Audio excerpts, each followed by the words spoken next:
Employ link incentive scheme यानी कि रोजगार दो और इंसेंटिव पाओ, बजट में इसकी घोषणा हुई थी, कैबिनेट ने इसको मंजूरी दे दी है। लेकिन ये स्कीम काम कैसे करती है, लोगों के काम की कुछ चीजें बताने के लिए खुद हमारे साथ central PF commissioner Ramesh Krishnamurthy ji हैं, जो कि आपको बताएंगे कि इससे जुड़ी जो छोटी छोटी चीजें हैं जो आप जानना चाहते हैं उसकी सारी डिटेल्स। तो सर स्वागत है आपका। सबसे पहले तो सर इस स्कीम के बारे में बताएंगे कि ये स्कीम आप लोगों ने काफी अच्छे से बनाई है, काम कैसे करेगी ये स्कीम, और इसके कुछ ब्रीफ डिटेल्स बता सके हमें तो। धन्यवाद। ये employment linked incentive scheme union cabinet जो प्रधानमंत्री ने चेयर किया था 1 जुलाई को अनाउंस हुआ है। इसमें करीब करीब 1 लाख करोड़ का इंसेंटिव फॉर ऑल नए एम्प्लॉयमेंट जनरेशन जितने भी होंगे, जॉब क्रिएशन होंगे बिटवीन द पीरियड 1 अगस्त 2025 से लेकर 31 जुलाई 2027 तक के लिए ये करीब करीब 3.5 करोड़ जॉब क्रिएशन के लिए वो कवर होंगे। तो इसमें जो है, इसमें 2 पार्ट हैं। जो पहला पार्ट केवल एम्प्लॉय के लिए है। जो पहली बार जो एम्प्लॉय जॉब ज्वाइन करता है उसके लिए एक इंसेंटिव रखा गया है। उसका पहले महीने का जो पीएफ वेज जिसको कहते हैं, बेसिक प्लस डीए, वो इंसेंटिव अप टू 15,000 रुपीज उसको 2 इंस्टॉलमेंट में मिलेंगे।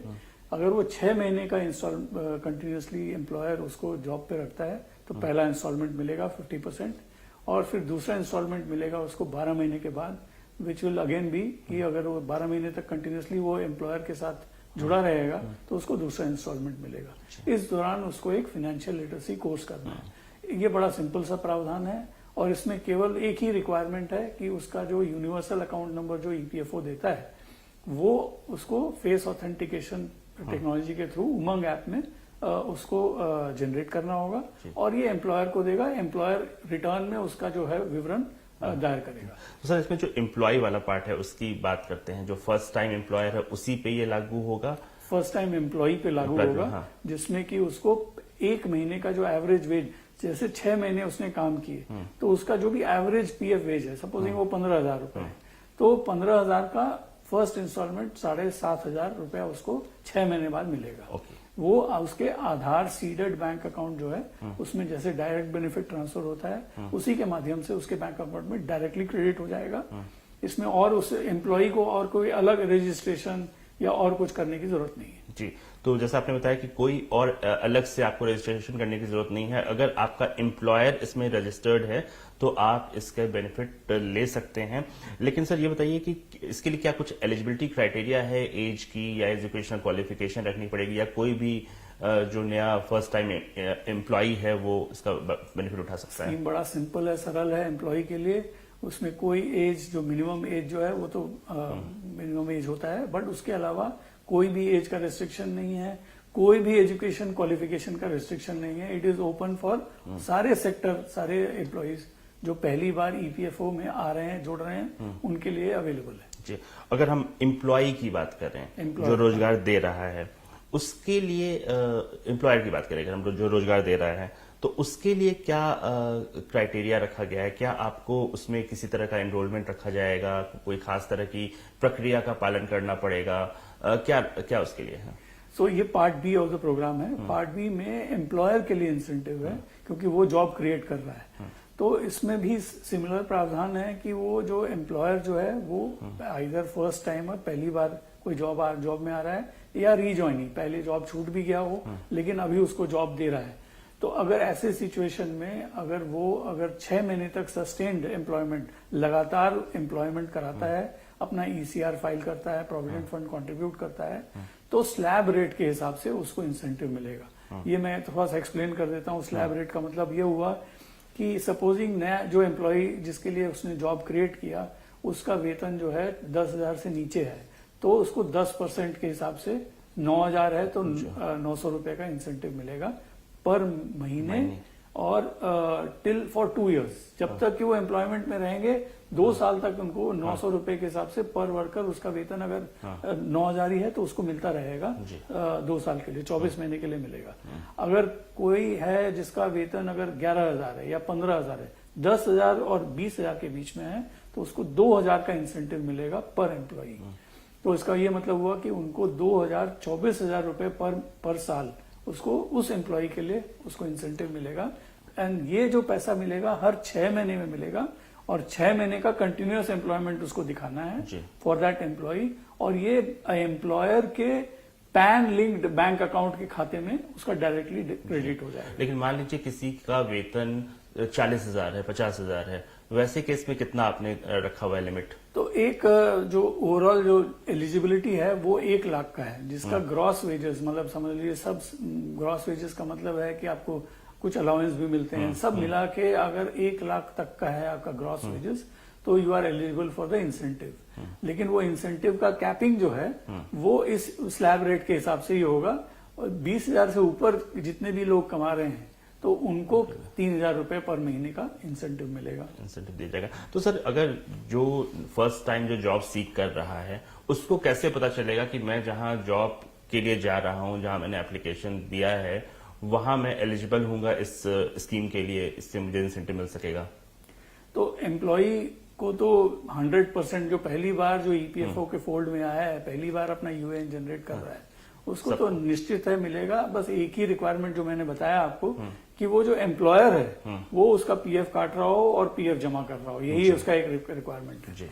एम्प्लॉयर के केस में जो एडिशनल जो है वो ये है कि क्योंकि ये एडिशनल एम्प्लॉयमेंट जनरेशन है तो उसमें एक थ्रेशोल्ड रखा गया है कि अगर 50 से कम एम्प्लॉयज हैं उनके तो 2 अगर एडिशनल एम्प्लॉय अगर नया जॉब क्रिएट करता है, 2 एडिशनल जॉब क्रिएट करता है तो उसको इंसेंटिव के लिए एलिजिबल रहेगा।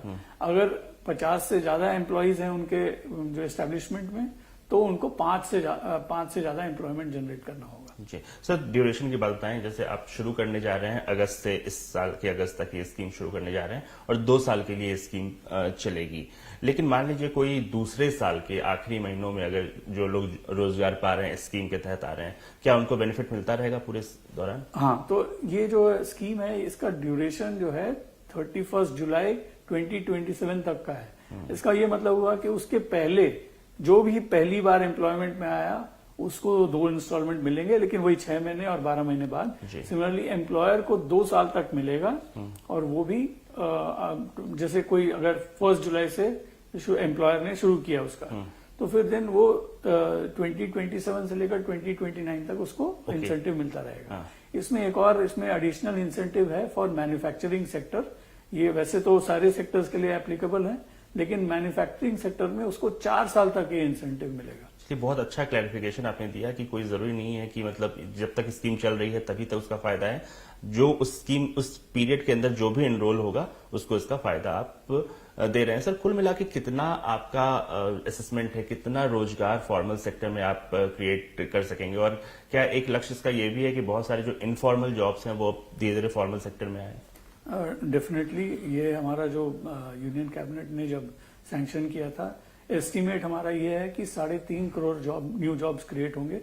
और ये क्योंकि ये इसका स्कीम का ऑब्जेक्टिव है new employment generation, employment sustainability और स्किल डेवलपमेंट। ये देखा गया है कि लोग जब जल्दी जल्दी जॉब छोड़ते हैं तो एक जॉब में कुछ टाइम लगता है जब तक कि वो जॉब के बारे में सीखते हैं।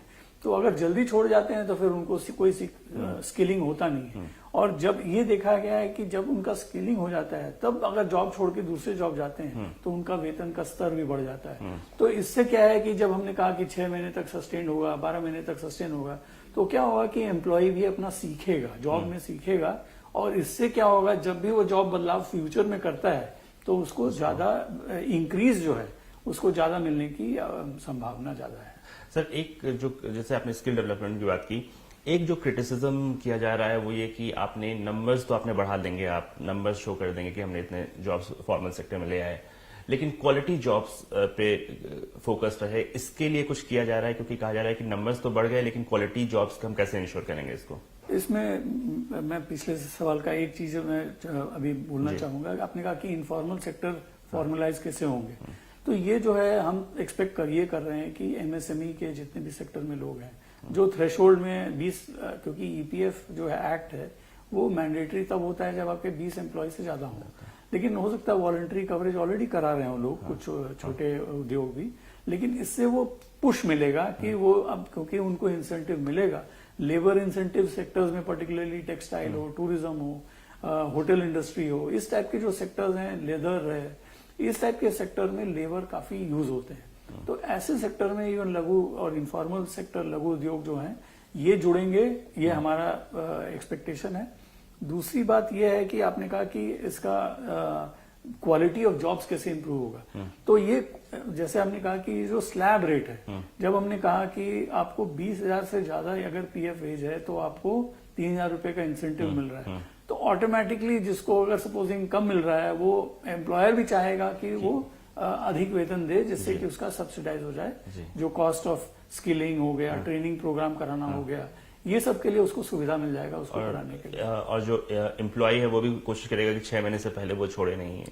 जरूर, यही हमारा एक्सपेक्टेशन यही है कि एम्प्लॉयज भी जो हैं वो और मन लगा के काम करें, 6 महीने तक मिनिमम काम करें, जिससे कि उनका फर्स्ट इंस्टॉलमेंट ड्यू हो जाएगा, और 12 महीने तक करें जिससे कि उसको सेकंड इंस्टॉलमेंट भी मिलेगा। जी सर, एक आपने इसमें एक क्लॉज रखा है, आपने एक्सप्लेन भी किया, फाइनेंशियली लिटरेसी प्रोग्राम आप इसका करना चाहते हैं। जो पहली बार जॉब ले रहा है उसे कुछ फाइनेंशियल ज्ञान देना चाहते हैं, कैसे काम करेगा? क्या आप लोग ऑर्गेनाइज करवाओगे या एम्प्लॉयर को करना पड़ेगा या उस एम्प्लॉय को खुद करना पड़ेगा? उसके बारे में डिटेल्स देंगे। ये एम्प्लॉय को खुद करना पड़ेगा। आजकल के जो नौजवान हैं वो बड़े माहिर हैं, यूट्यूब वीडियोस देखते रहते हैं, रील्स देखते रहते हैं, तो ये भी हमने वैसे ही सिंपल रखा है। ये करीब 12 से 15 सिंपल यूट्यूब वीडियोस हैं, जिसमें कि उनको बस ये बताया जाता है कि सेविंग्स अकाउंट क्या है, कैसे एटीएम काम करता है, क्रेडिट कार्ड को आप कैसे अपने लिमिट के बजट के अंदर रखें जिससे कि आपको अधिक इंटरेस्ट पे खर्चा ना हो। कंपाउंडिंग के बारे में बताया जाता है, जैसे कि सेविंग्स आप रखेंगे तो आपका इंटरेस्ट जो है धीरे धीरे अक्यूमुलेट होगा। ईपीएफ के जो, क्योंकि वो ईपीएफ ज्वाइन कर रहे हैं पहली बार, तो ईपीएफ में क्या क्या सुविधाएं अवेलेबल हैं। तो काफी लोग जो हम एक्सपेक्ट करते हैं ये ईएसआईसी का भी कवरेज लेंगे, तो ईएसआईसी के बारे में भी बता रहे हैं। तो इनको जो है साइबर सिक्योरिटी हुआ, इस टाइप के छोटे छोटे वीडियोज हैं जो 2 मिनट 3 मिनट के वीडियोज हैं। इस टाइप के कुछ मिला के करीब 12 से 14 वीडियोज रहेंगे। तो ये वीडियो देखेंगे, वीडियो हमारे पोर्टल में दिखेगा। उसके बाद 2-3 बहुत ही सरल टाइप के क्वेश्चंस पूछे जाएंगे जो कि वीडियो में ही बताया जाएगा उनको। वो अगर वो सही जवाब दे देते हैं तो वो फाइनेंशियल लिटरेसी कोर्स समझ लीजिए उन्होंने कंप्लीट कर लिया। हमारे में रिकॉर्ड हो जाएगा कि इन्होंने वो फाइनेंशियल लिटरेसी कोर्स कर लिया। केवल वीडियो देखना है और 2-3 सरल क्वेश्चन आंसर। बिल्कुल, काफी जरूरी भी है, खासतौर पर साइबर सिक्योरिटी जैसी चीजें, सेविंग से जुड़ी चीजें जो आप बता रहे हैं, ये सिर्फ in first time job seekers के लिए नहीं, हम सभी के लिए काफी जरूरी है। एक जो आपने सेविंग हैबिट को बढ़ाने की भी एक क्लॉज रखा है कि आपको एक सर्टेन टाइम तक आधा ही मिलेगा, उसके बारे में थोड़ा एक्सप्लेन करेंगे। ये जो सेकंड इंस्टॉलमेंट है, ये हमने पहला इंस्टॉलमेंट तो उनको डायरेक्टली उनके बैंक अकाउंट के खाते में पैसा मिल जाएगा स्ट्रेट अवे। जो सेकंड वाला जो इंस्टॉलमेंट है वो गवर्नमेंट ने ये डिसाइड किया है कि वो एक काइंड ऑफ सेविंग स्कीम, मतलब जैसे डिपॉजिट में डाल दिया जाएगा और तुरंत उनको नहीं मिलेगा, हो सकता है 1-1.5 साल 2 साल बाद उनको मिले, जैसे कि वो समझ भी पाए कि उसमें उसको इंटरेस्ट उसमें कितना मिला। और ये इंटरेस्ट कंपाउंडिंग है, हर साल का इंटरेस्ट जो है उसके बाद वो उनके खाते में जुड़ेगा, उस पर भी उनको इंटरेस्ट पे भी इंटरेस्ट मिलेगा। तो इससे एक थोड़ा सा सेविंग्स को भी पुश करेंगे, उनको समझ में भी आएगा। और क्योंकि ये लोग जितने भी हैं ईपीएफ से पहली बार जुड़ रहे हैं, तो उनको भी दिखेगा कि उनका प्रोविडेंट फंड में खाता जो है उनका जो दिखता रहेगा पासबुक में कि कैसे पैसा जमा हो रहा है। और वो पैसा जो है उनके बड़े इंपॉर्टेंट लाइफ इवेंट्स के लिए काम आएंगे बाद में, जैसे कोई बीमारी हो गया हो, एजुकेशन हो गया हो, या फिर शादी के टाइम पे हो, या फिर घर बनाना हो। ये बाद में ये अक्यूमुलेट करेंगे, ये इसको जोड़ेंगे, तब जाके उनके पास ये पैसा मिलेगा जो कि बाद में वो विड्रॉ कर पाएंगे। अच्छा, आप आधार लिंक बैंक अकाउंट इस इंसेंटिव के लिए सबका होना जरूरी है, तो क्या नया अकाउंट खुलवाना पड़ेगा? जो एग्जिस्टिंग अकाउंट है वो काम आएगा? नहीं, एग्जिस्टिंग अकाउंट ही जो है, आजकल सारा जो बैंक अकाउंट है उसमें कम से कम मल्टीपल अकाउंट्स आधार लिंक्ड होते हैं, लेकिन आधार सीडेड जो हम बोलते हैं डायरेक्ट बेनिफिट ट्रांसफर के लिए, वो तो एक ही अकाउंट होता है, तो उसी अकाउंट में वो जाएगा पैसा। बस ये इंश्योर कर लें कि वो अकाउंट एक्टिव है। एक आखिरी सवाल इससे जुड़ा हुआ पूछना चाहूंगा कि जो रोजगार देने वाली कंपनी है उसके लिए अलग से इनरोल करने की कोई जरूरत नहीं है, या वो आपने कुछ पोर्टल बनाया है कुछ? तो जो एम्प्लॉयर है, जो पहली बार सपोजिंग कोई ऑलरेडी रजिस्टर्ड है ईपीएफओ से, तो उसको तो सिंपल, क्योंकि आज तक हमने कभी किसी को उनके बैंक अकाउंट में एम्प्लॉयर को तो कभी हमने पैसे दिए नहीं, तो उनका पैन, उनका जो बैंक अकाउंट है वो डिटेल्स हमारे पास नहीं है, तो पैन भी देंगे, pan linked bank account number भी देंगे और वो जीएसटी नंबर भी देंगे। जीएसटी नंबर से ये पता चलेगा कि वो मैन्युफैक्चरिंग में है कि नॉन मैन्युफैक्चरिंग सेक्टर में है। तो ये बस मिनिमम सिंपल सा फॉर्म है, सब प्रीफिल्ड ही रहेगा, केवल उनको बैंक अकाउंट खाते के बारे में बताना पड़ेगा। और जो नए एम्प्लॉयर हैं जो पहली बार आ रहे हैं, सपोजिंग 1 अगस्त के बाद कोई नया इंडस्ट्री सेटअप हुआ या कोई नया दुकान लगा या कोई नया फैक्ट्री बना, तो उनके लिए जो है वो आइदर इफ कॉर्पोरेट है तो आपको मालूम होगा कि स्पाइस प्लस करके प्लेटफॉर्म है, कॉर्पोरेट में जब वो रजिस्टर करते हैं तो ऑटोमेटिकली उनको पीएफ कोड भी मिल जाता है, ईएसआईसी का कोड भी मिल जाता है, पैन भी मिल जाता है। अगर वो नॉन कॉर्पोरेट है, जैसे कि प्रोप्राइटरशिप हो गया है, फर्म हो गया, इस टाइप के जो है वो श्रम सुविधा पोर्टल में जाके रजिस्टर करेंगे और उसके बाद ये वाला एक सिंपल सा फॉर्म रहेगा जिसमें कि वो अंडरटेकिंग देंगे कि ये बैंक अकाउंट मेरा है और उसके हिसाब से वो एनरोल हो जाएंगे स्कीम में। सर, आखिरी के 1-2 सवाल मैं पूछना चाहूंगा आपके सेक्टर से जुड़े हुए। हाल में आपने कई सारे रिफॉर्म पीएफ से जुड़े हुए किए हैं। इस बार तो लोगों के अकाउंट में काफी पहले क्रेडिट हो गया है इंटरेस्ट। कौन कौन सी ऐसी चीजें हाल में की हैं आपने जिससे काफी सहूलियत मिली है लोगों को, और कौन कौन सी चीजें पाइपलाइन में है? ये अच्छा सवाल किया, क्योंकि ये पूरा ईएलआई स्कीम भी ईपीएफओ इम्प्लीमेंट कर रहा है, तो ये हमारे लिए बड़ी गर्व की बात है। और हमारा ये कोशिश है कि ये पूरे जितने ऑनलाइन सुविधाएं हैं ये हम एक्सपैंड करें और काफी सहूलियत भी दें। सबसे इम्पोर्टेंट हमने जो चेंज की है उसमें कुछ जो है वो काफी रिलीफ दिया लोगों को कि जॉइंट डिक्लेरेशन आधार के बेसिस पे वो खुद ही अपना डिटेल्स चेंज कर पाता। पहले जमा करता था एम्प्लॉयर को, एम्प्लॉयर फिर ईपीएफओ को भेजता था, ईपीएफओ अप्रूव करने के बाद ही कोई चेंज होता था। अब ये करीब 90% of 90 to 95% of the people सब अपने खुद ही कर लेते हैं जो भी उनको चेंजेस करने हैं। जैसे अपना बैंक अकाउंट नंबर डालना हो, ये सब में पहले सारी जगह पे ये अप्रूवल प्रोसेस था, ये सब हमने हटा दिया। सिमिलरली ट्रांसफर, आपका अगर अकाउंट एक एम्प्लॉयर को छोड़ के आप दूसरे एम्प्लॉयर पे जा रहे हैं तो उसके लिए भी एम्प्लॉयर का अप्रूवल चाहिए होता था, तो ये सब हमने हटा दिया। इस टाइप के जितने सिंप्लीफिकेशन हुए उसकी वजह से हम देख रहे हैं कि प्रोसेस स्ट्रीमलाइन हो गया, प्रोसेस फास्ट हो गया, और हम ये कोशिश लगातार यही कर रहे हैं कि जितना हो पाए हम ऑटो सेटलमेंट कर पाए। जो हम ऑटो सेटलमेंट की फैसिलिटी हमने अभी रिसेंटली 1 लाख से 5 लाख कर लिया, तो उससे क्या हो रहा है कि करीब 70% जो एडवांस क्लेम्स हैं जो लोग विड्रॉ करते हैं अपने पीएफ से टेम्पोरली फॉर एनी रीजन, वो 70% करीब वो ऑटोमेटिकली प्रोसेस हो रहा है, कोई अप्रूवल इसमें इन्वॉल्व नहीं है। बाकी के जो 30% है वो भी हमारी कोशिश है कि जैसे हम एजुकेट करें और भी, और हमारे कुछ और सिंप्लीफिकेशन हम करें जिससे कि ये धीरे धीरे करके हम क्लोज टू 90-100% करना चाहते हैं। ये बिल्कुल अच्छी चीज है, क्योंकि सर ऑफिसेज में जो हम काम करते हैं तो पहले होता था कि पीएफ का जो बहुत ही टेक्निकल माना जाता था और उसके लिए आप किसी एक्सपर्ट के पास जाते थे कि मेरी ये प्रॉब्लम है, इसको सॉल्व करो। आप कोशिश कर रहे हैं कि जो एम्प्लॉय है वो खुद ही इन समस्याओं को वो सॉल्व कर ले। आने वाले कुछ महीनों में, सालों में हम कौन से और रिफॉर्म्स देख सकते हैं इस सेगमेंट में? जैसा कि हमने कहा कि हमारा प्रोसेस ये रहेगा कि कंप्लीटली ऑटोमेटेड जितना हो पाए। जैसे आप हमारे मंत्री जी माननीय मनसुख भाई मांडविया ये जो बोलते हैं कि आप ऐसा इजी हो जैसे कि आप जाके बैंक से, एटीएम से आप पैसा निकालते हैं, वैसे ही हम ये चाहते हैं कि आपका एक्सेस टू फंड्स उतना ही इजी हो। जब आपको जरूरी हो आप निकालें, लेकिन मैं ये चाहूंगा कि आप अनलेस एंड अनटिल एब्सोल्युटली जरूरी हो ना निकालें, क्योंकि ये पैसा आपके ओल्ड एज के लिए है। आपका कोई अगर लाइफ में कोई क्राइसिस है, कुछ आप नया चीज करना चाहते हैं, घर खरीदना चाहते हैं, शादी हो रही हो, बच्चे के एजुकेशन के लिए हो, उसके लिए आप निकालें जरूर, लेकिन आप बाकी रूटीन चीजों के लिए ना निकालें। उससे क्या है कि जो इंटरेस्ट रेट पीएफ देता है करीब 8.25% जो रहता है वो कोई बैंक कोई और दे नहीं पाता है।